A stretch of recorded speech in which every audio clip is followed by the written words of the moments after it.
তারপর নীরকে আলতোভাবে খুব যত্ন সহকারে ড্রেস চেঞ্জ করাতে লাগলো। নীরের জামা চেঞ্জ করতে গিয়ে আকাশের অবস্থা একদম খারাপ হয়ে যাচ্ছে।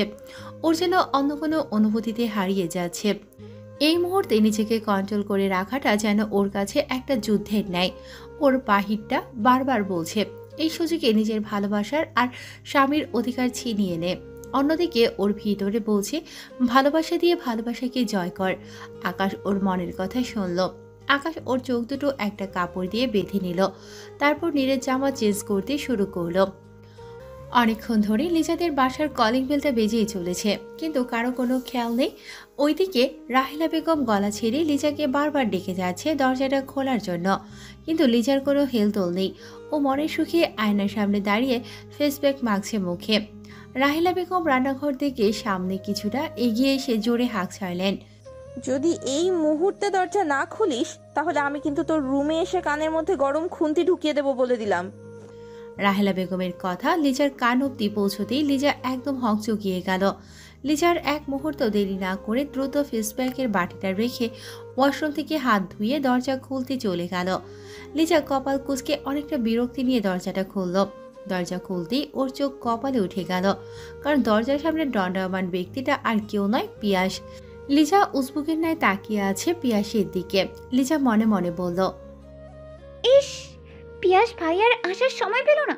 আমি আজকে মুখে ফেস প্যাক লাগিয়েছি আর আজকেই ওনাকে আসতে হলো।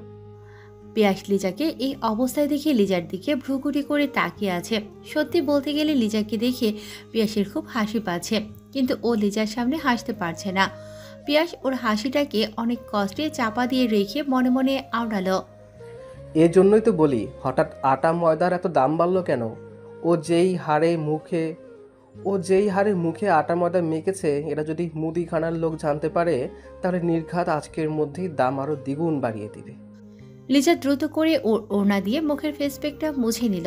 ঠোঁটের কোণে কিঞ্চিত হাসি দিয়ে সুপ্ত গলায় বলল, আরে পিয়াস ভাই, আপনি? রাহেলা বেগম হাত মুছতে মুছতে রান্নাঘর থেকে দরজার কাছে এলেন। এসে পিয়াসকে দেখে উনি একদম হতভম্ব হয়ে গেলেন। উনি দ্রুত পায়ে পিয়াসের কাছে এগিয়ে গিয়ে হাসি মুখে বললেন, আরে পিয়াস বাবা, তুমি কেমন আছো? তোমার মা কেমন আছেন? পিয়াস ওনাকে সালাম দিল। নম্র কণ্ঠে বলল, জি আন্টি, আমি ভালো আছি।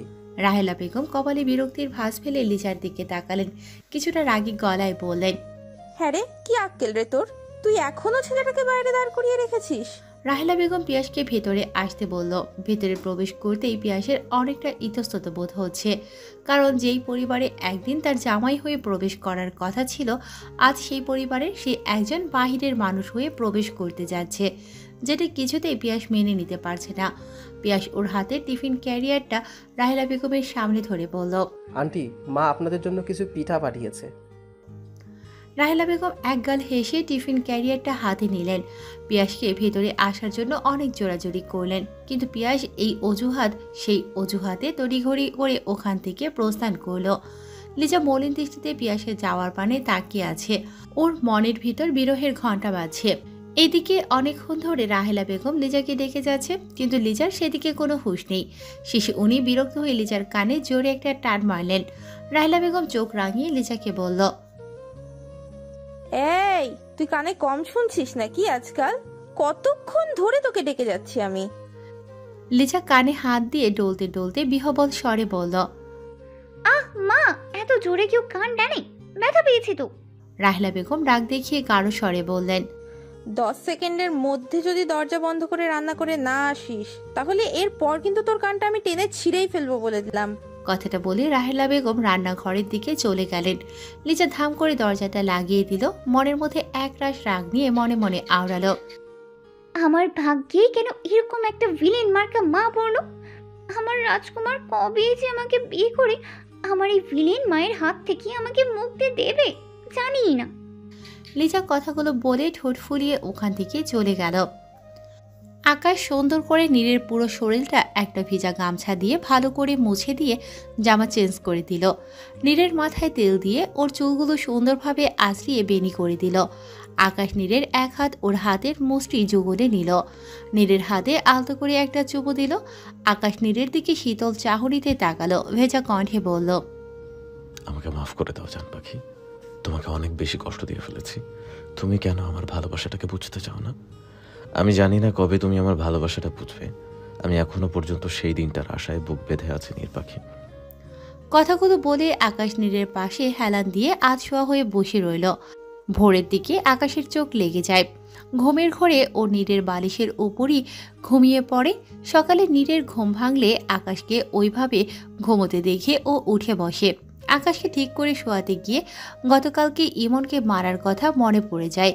নীর তাড়াতাড়ি উঠে ফ্রেশ হয়ে আকাশ ওঠার আগেই রুম থেকে বেরিয়ে যায়। নীর রান্নাঘরের দিকে গেল। ওকে দেখেই সাফিয়া বেগম খানিকটা হাসলেন, শান্ত সুরে বললেন, কিরে মা, তুই আবার রান্নাঘরে আসলি কেন?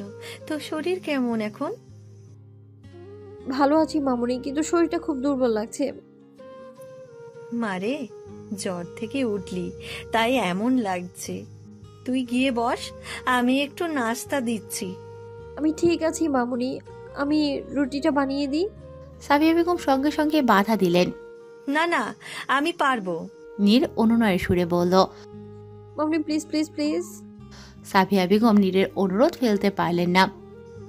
আচ্ছা আচ্ছা ঠিক আছে। এদিকে আকাশের ঘুম ভেঙে নীরকে দেখতে না পেয়ে রুম থেকে বেরিয়ে আসে। কিচেনে এসে দেখে নীর ময়দা মাখছে। এটা দেখেই আকাশ রেগে যায় ও নীরের কাছে চলে যায়। তুমি এখানে কেন এসেছো? নীর নিশ্চুপ ভঙ্গিমায় ময়দা মেখে যাচ্ছে। আকাশ পুনরায় নীরকে বলে, তোমার শরীর ভালো না, কাজ করতে হবে। তোমার শরীর ভালো না, কাজ করতে হবে না, চলো রুমে রেস্ট নেবে। নীর এখনো নিশ্চুপ হয়ে আছে। আকাশের ধৈর্যের বাঁধ ভেঙে যাচ্ছে। তারপরও ও নিজেকে কিছুটা স্বাভাবিক রাখার চেষ্টা করলো। আমি কিছু বলছি তোমায়। আকাশের কোনো কথা যেন নীরের কর্ণ স্পর্শ করছে না। নীরের এই নিশ্চুপ ভঙ্গি আকাশের আর সহ্য হলো না। ও নীরের হাত ধরে টানতে টানতে বেসিনের সামনে নিয়ে গিয়ে হাত ধুইয়ে দিয়ে রুমে নিয়ে গিয়ে বিছানার উপর বসিয়ে দেয়। নীর কোনো আওয়াজও করে না। আকাশ নীরের নাস্তা ঘরে এনে দিয়ে নীরকে খেতে বলে। নীর কথা কানে না নিয়ে চুপ করে বিছানায় বসে থাকে। এটা দেখে আকাশ আরও রেগে যায়। নিজের হাতে নীরকে খাইয়ে দেয়। নীর চুপচাপ হালকা খেয়ে মেডিসিন নিয়ে বিছানায় শুয়ে পড়ে। আকাশ অফিসে যাবার জন্য রেডি হয়ে নেয়। আকাশ রুম থেকে বের হবার আগে নীরকে কড়াভাবে শাসিয়ে বলল, পায়ের ধাপে ঘরের বাইরে যেন না যায়, চুপচাপ শুয়ে থাকো। আমার একটা জরুরি কাজ আছে, শেষ করে তাড়াতাড়ি বাসায় আসবো, তারপর একসাথে তোমার বান্ধবীর বাসায় যাব। নীর আকাশের কথার কোনো উত্তর দিল না, চুপ করে থাকলো। নীরের এই নীরবতা আকাশের আরো অসহ্য লাগতে শুরু করলো। আকাশ তাড়াতাড়ি বাসা থেকে বেরিয়ে গেল। আকাশ যাবার সাথে সাথে নীর আনিশার কাছে গেল। নীরকে দেখেই আনিশা বলে উঠল, আরে ভাবি, তুমি আসলে কেন? আমাকে ডাকলেই তো পারতে। নীর ধপ করে আনিশার হাত ধরল। আমার সাথে এক জায়গায় যেতে পারবে? হ্যাঁ অবশ্যই। কোথায় যাবে? গেলেই দেখবে, হলুদ শাড়ি পরে রেডি হও। শাড়ি পরার কথা শুনেই আনিশার কপালে ভাঁজ পড়ল। শাড়ি পরতেই হবে? ঠিক আছে ভাবি, 1 ঘন্টা টাইম দাও, আমি রেডি হয়ে আসছি। কাউকে কিছু বলো না। ঠিক আছে, ভাইকে কিছু বলবো না।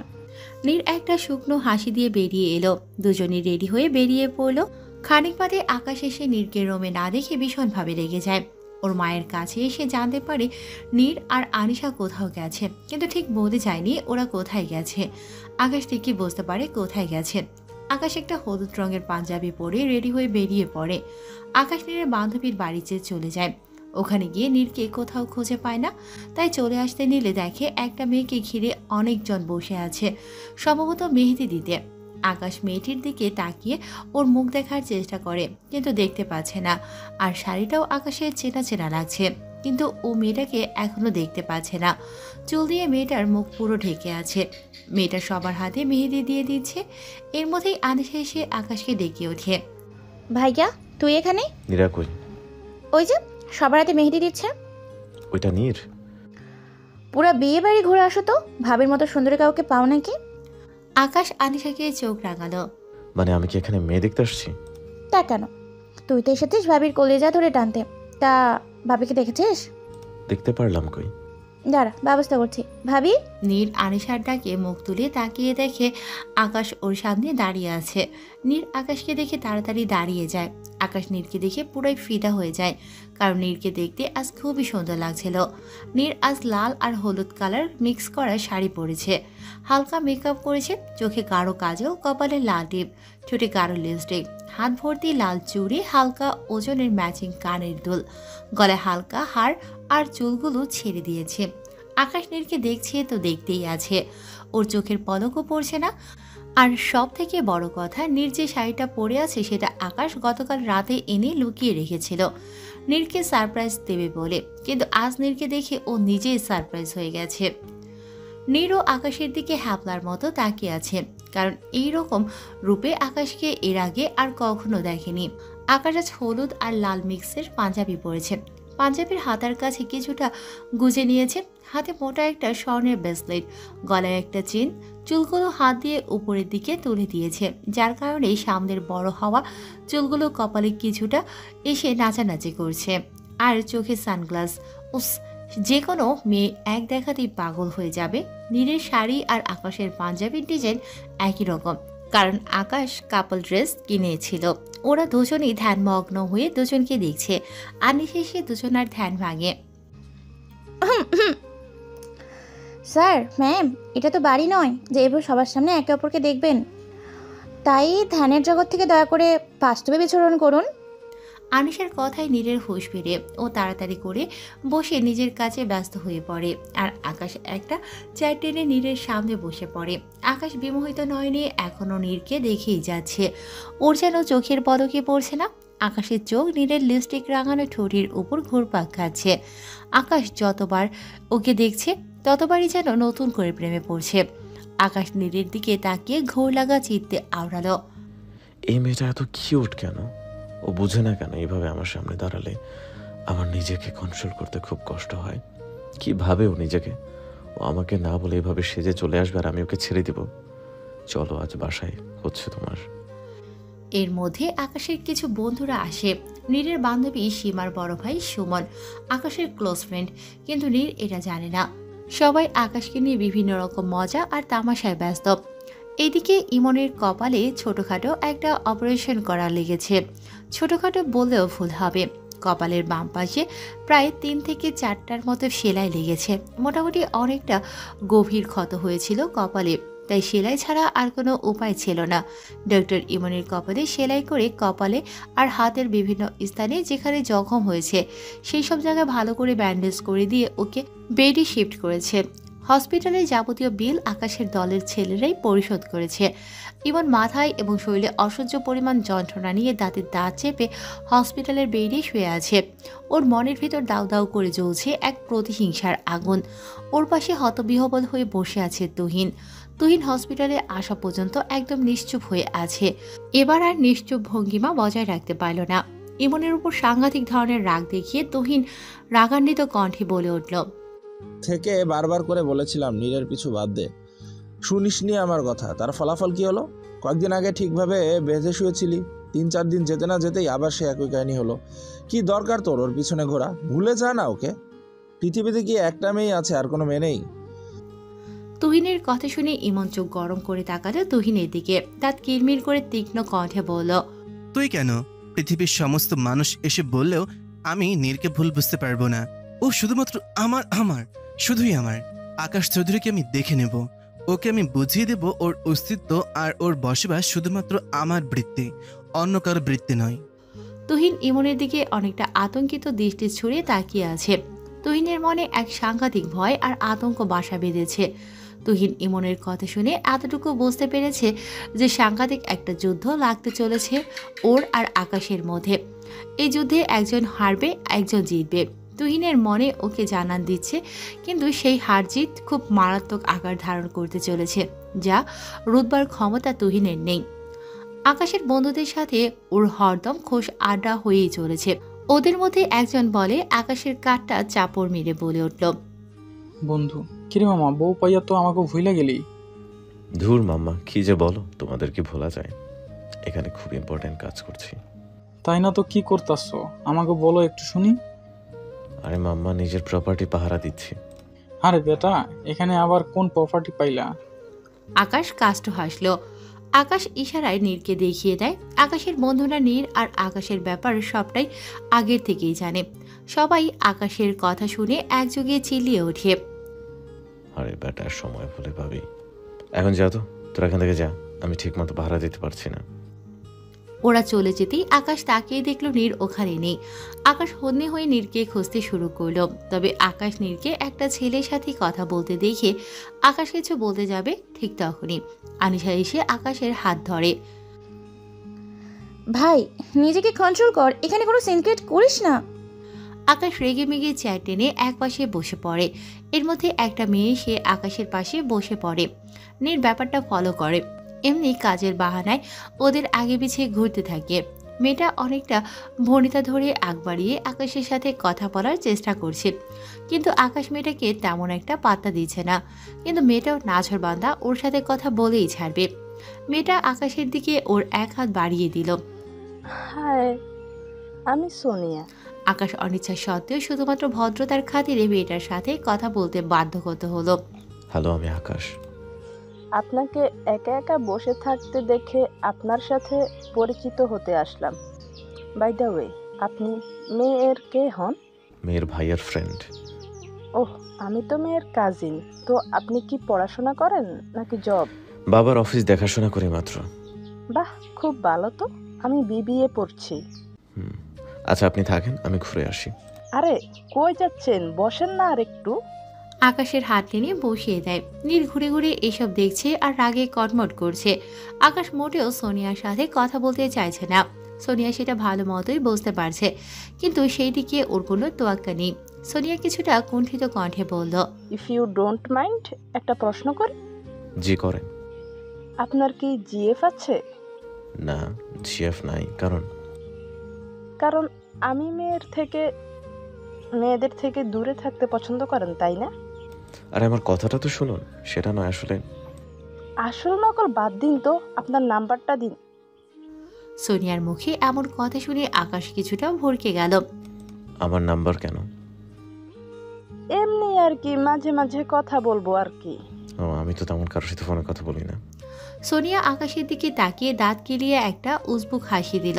How sweet, no problem. আমার সাথে কথা বলবেন, আমি সিঙ্গেল আছি।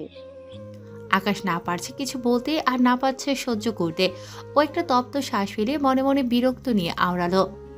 কি জ্বালায় পড়লাম যে বাবা। আকাশের চোখে মুখে বিরক্তির ভাব স্পষ্ট। সোনিয়া তা বুঝেও না বোঝার ভান করল। আচ্ছা, আপনি কি খেতে পছন্দ করেন? জি, আমায় ডাকছে, আমি একটু আসছি। সোনিয়া এবারও আকাশের হাত ধরে টেনে বসিয়ে ওর হাত জড়িয়ে বসে থাকলো। আকাশ হাত ছাড়াবার চেষ্টা করে, কিন্তু মেয়েটা হাত ছাড়েই না। এই ঝামেলাটা আমার ঘাড়ে এসে পড়তে হলো। এদিকে অনেকক্ষণ হলো আমার পাখিটারে দেখতে পাচ্ছি না। কথাটা আকাশ বিড়বিড় করে বলল। সোনিয়া আকাশের কথা স্পষ্ট শুনতে পেল না, তাই ওকে প্রশ্ন করল, আপনি কি কিছু বললেন? না। আপনি মিষ্টি খেতে পছন্দ করেন? হ্যাঁ, করি তো। চলেন, আপনাকে আজ বিয়ে বাড়ির বেস্ট মিষ্টি খাওয়াবো। নীরের রাগ চরমে উঠে যায়। ও এক প্লেট মিষ্টি এনে আকাশের সামনে দাঁড়ায়। তারপর এক হাত দিয়ে ঝাটকা মেরে আকাশের হাত থেকে সোনিয়ার হাত সরিয়ে দেয়। সোনিয়া কিছু বলতে যাবে, ঠিক তখনই নীর একটা চমচম মিষ্টি নিয়ে সোনিয়ার মুখে ঢুকিয়ে দেয়। মিষ্টি কষ্ট করে গিয়ে খেতে হবে কেন? খান, এটাই বিয়েবাড়ির বেস্ট মিষ্টি। কথা বলেই আরও একটা মিষ্টি সোনিয়ার মুখে ঠেসে ঠুসে ঢুকিয়ে দেয়। সোনিয়াকে দাঁতে দাঁত চেপে বলল, আর একটা কথা, হি ইজ মাই হাজবেন্ড, ওকে? দূরে থাকো ওর থেকে। আকাশ বোকার মতো নীরের কাজকর্ম দেখছে। নীর আকাশের হাত ধরে টানতে টানতে ফাঁকা রুমে নিয়ে গেল। আকাশ কিছু বলতে যাবে, তার আগেই নীর আকাশকে জড়িয়ে ধরে আকাশের পায়ের উপর পা তুলে উঁচু হয়ে আচমকাই। আকাশ বোকার মতো নীরের কাজকর্ম দেখছে। নীর আকাশের হাত ধরে টানতে টানতে ফাঁকা রুমে নিয়ে গেল। আকাশ কিছু বলতে যাবে, তার আগে নীর আকাশকে জড়িয়ে ধরে আকাশের পায়ের উপর পা তুলে উঁচু হয়ে আচমকাই আকাশের ঠোঁটে পাগলের মতো কিস করতে শুরু করে। আকাশের ঠোঁটে কিস করে খানিক বাদে নীর আকাশকে ছেড়ে দেয়। এর থেকেও বেস্ট মিষ্টি খেতে হলে ওই পেতনিটার কাছে যান। কথাটা বলেই নীর চলে যাচ্ছিল, তখনই আকাশ নীরের হাত ধরে টান দিয়ে নিজের বুকের সাথে মিশিয়ে জড়িয়ে ধরে। সত্যি? আকাশ নীরের ঠোঁটে আঙুল ছুঁয়ে দিয়ে ঘোর লাগা কণ্ঠে বলল, এই ঠোঁটের থেকে বেশি মিষ্টি পৃথিবীতে আর কি আছে বলে তোমার মনে হয়? লজ্জায় নীরের চোখ মুখ নেতিয়ে এলো। নীর কিছুটা অভিমানী সুরে বলল, হ্যাঁ তাই তো, ওই শাকচুনিটা আপনাকে মুখে তুলে খাইয়ে দিবে, জান না? তাই তো হাত ধরে চিপকে বসেছিল, আর আপনিও। নীর কথা শেষ করার আগেই আকাশ ওর কোমরে হাত দিয়ে নীরকে উঁচু করে বুকের সাথে জড়িয়ে ধরল। নীর পাখি, আমার চোখের দিকে তাকিয়ে সত্যি বলো তো, তোমার কি সত্যি মনে হয় আমি অন্য কোনো মেয়ের সাথে টিজ করতে পারি? নীর অভিমানী গলায় ব্যক্ত করল, না করলে এতক্ষণ কি করছিলেন? হ্যাঁ, সাহস কি করে হয় ওই পেতিটা আপনার হাত ধরার? আমি কি ইচ্ছা করে বলছি আমার হাত ধরো? মেয়েটা এমন করে হাত ধরলো, ছাড়াতেই পারছিলাম না। নীর আকাশের দিকে চোখ পাকিয়ে তাকালো। কেন, এক হাত ধরছে তো কি হয়েছে? আরেকটা হাত ছিল না? বসিয়ে দিতে পারেনি কানের নিচে একটা? কি বলো, এসব গেস্ট হয়ে বাসায় এসে ওদের গেস্ট কে কেমনে মারবে? নীর কিছুটা রাগ দেখিয়ে বিদিষ্ট কণ্ঠে বলল, ও তাই? কথায় কথায় শুধু আমায় মেরে উল্টে দিতে পারেন, ছাড়েন আমায়। নীর হাত পা লাফাতে শুরু করে নিচে নামার জন্য, কিন্তু আকাশ নীরকে না নামিয়ে আরো শক্ত করে জড়িয়ে ধরে। নীরের কানে হালকা করে কিস করে। আকাশের ঠোঁটের ছোঁয়ায় নীর কেঁপে ওঠে।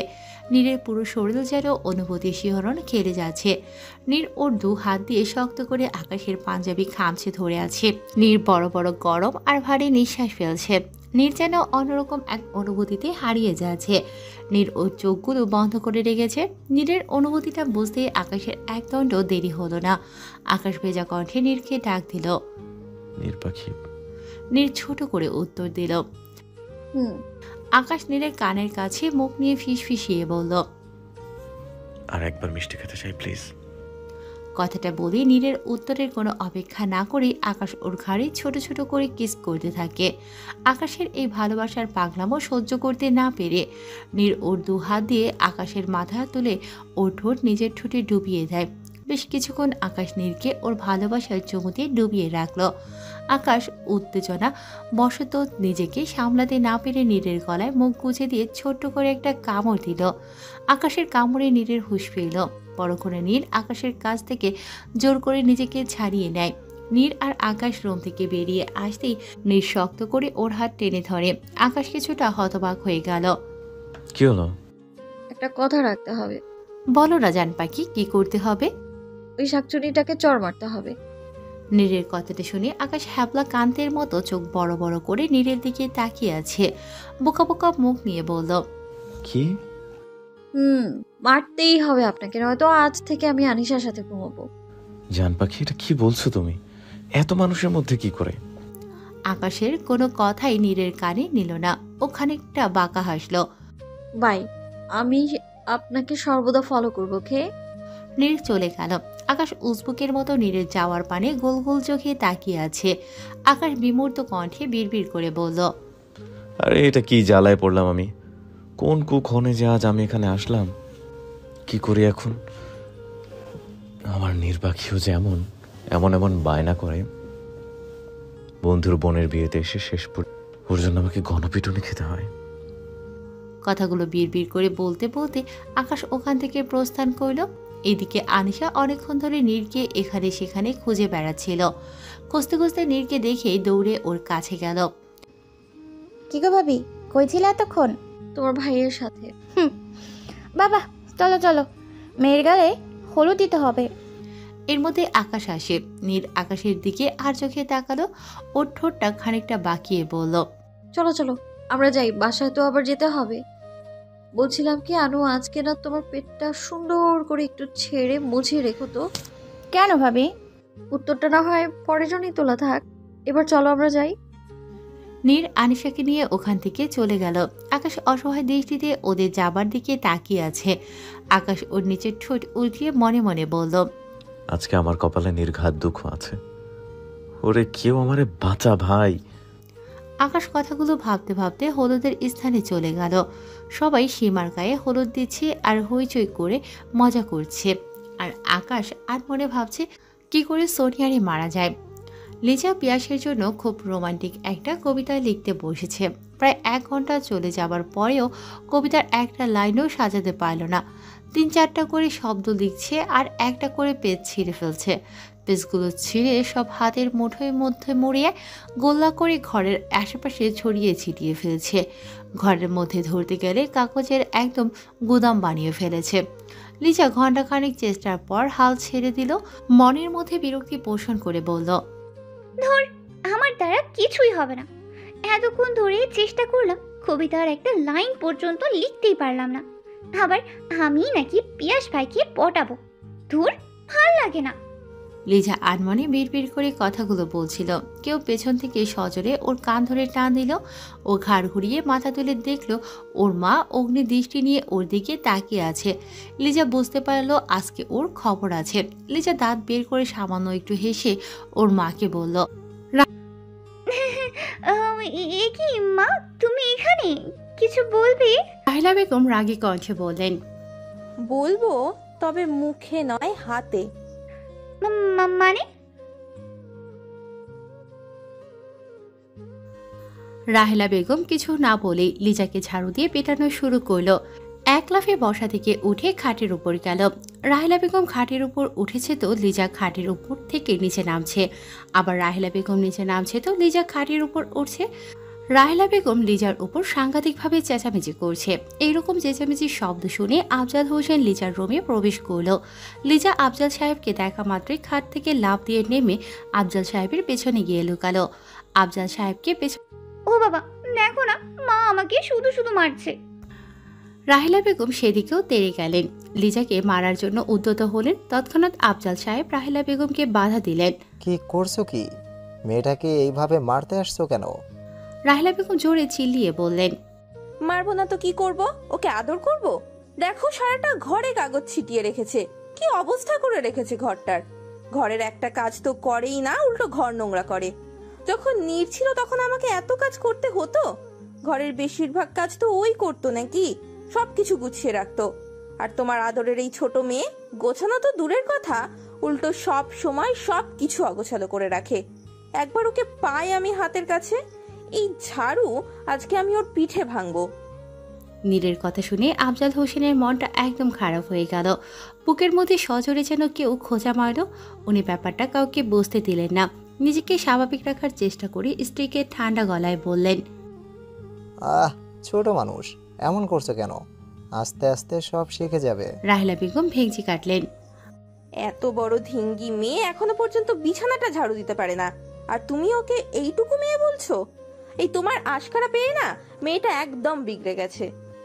আফজাল হোসেন কিছু বললেন না, শুধু একটু হাসলেন। রাহেলা বেগম লিজার দিকে তাকিয়ে কর্কশ কণ্ঠে বললেন, আমি 10 মিনিটের মধ্যে এসে যদি তোর রুম পরিষ্কার না পাই, তাহলে তোর হাত পা বেঁধে কিন্তু তোকে ময়লার ডাস্টবিনে ফেলে আসবো বলে দিলাম। কথাটা বলে রাহেলা বেগম গটগট পায়ে ওখান থেকে প্রস্থান করলেন। আফজাল হোসেন মেয়েকে তার পেছন থেকে বের করে মাথায় হাত বুলিয়ে দিয়ে আদর মাখা কণ্ঠে বললেন, তুই জানিস তোর মা একটু রাগী, অগোছালো ময়লা একদম পছন্দ করে না। চল তুই আর আমি মিলে রুমটা গুছিয়ে ফেলি। কথাটা বলে আফজাল হোসেন ঘরে ছড়িয়ে ছিটিয়ে থাকা কাগজগুলো তুলতেই যাবে, ঠিক সেই মুহূর্তে লিজার সঙ্গে সঙ্গে চেঁচিয়ে উঠল, বাবা, কি করছো কি? ওইগুলো তুমি ধরো না। মেয়ের এমন চিল্লানিতে আফজাল হোসেন কিছুটা অবাক হলেন। কেন রে, কি হয়েছে?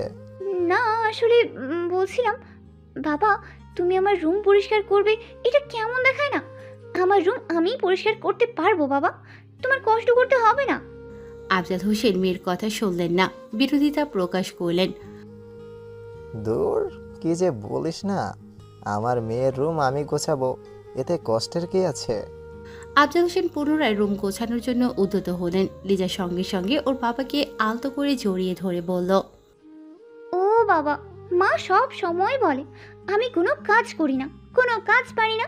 এখন তুমি যদি আমার রুম গুছিয়ে দাও, তাহলে আমি বড় মুখ করে মাকে কি করে বলবো যে আমি আমার রুম গুছিয়েছি? ও বাবা, আমাকে একটু রুমটা গোছাতে দাও না প্লিজ। আমি মাকে দেখিয়ে দিতে চাই যে আমিও কাজ করতে পারি। মেয়ের কথা শুনে আফজাল হোসেন খানিকটা হাসলেন। মেয়ের মাথায় হাত বুলিয়ে দিয়ে বললেন, পাগলি মেয়ে আমার। আচ্ছা মা, ঠিক আছে, তোর রুম তুই গোছা, আমি যাচ্ছি তাহলে। লিজা হেসে মাথা নেড়ে সায় দিল। আফজাল হোসেন ওই রুম থেকে চলে গেলেন। উনি যেতেই লিজা যেন একটা প্রশান্তের নিঃশ্বাস পেল। লিজা মনে মনে আওড়ালো, বাবা যদি এই কাগজগুলো কুড়াতো আর কাগজ খুলে যদি লেখাগুলো দেখতো তাহলে তো সর্বনাশ হয়ে যেত। পরে দেখা যেত এই কাগজগুলোর মতো আমাকেও মুড়িয়ে ঠাস করে বাইরে ফেলে দিত। না বাবা, কেউ কিচ্ছু দেখার আগেই তাড়াতাড়ি করে কাগজগুলো সরিয়ে ফেলি। লিজা দ্রুত করে ওর রুম গোছানো শুরু করলো। এদিকে পিয়াস এখনো পর্যন্ত নীরের ভাবনায় ডুবে আছে। অনেক চেষ্টা করেও নীরকে কিছুতেই ভুলতে পারছে না। ও নীরকে যতবার ভোলার চেষ্টা করেছে ঠিক ততবারই নীরকে ওর আরও বেশি মনে পড়ছে। পিয়াস ওর পড়ার টেবিলে ড্রয়ার টেনে সেখান থেকে নীরের রাখা একটা ছবি বের করলো। ও ছবিটার দিকে টলমল চোখে তাকিয়ে আছে। নীরের ছবিটা দেখে ওর বুকের ভেতরটা ছ্যাদ করে উঠল।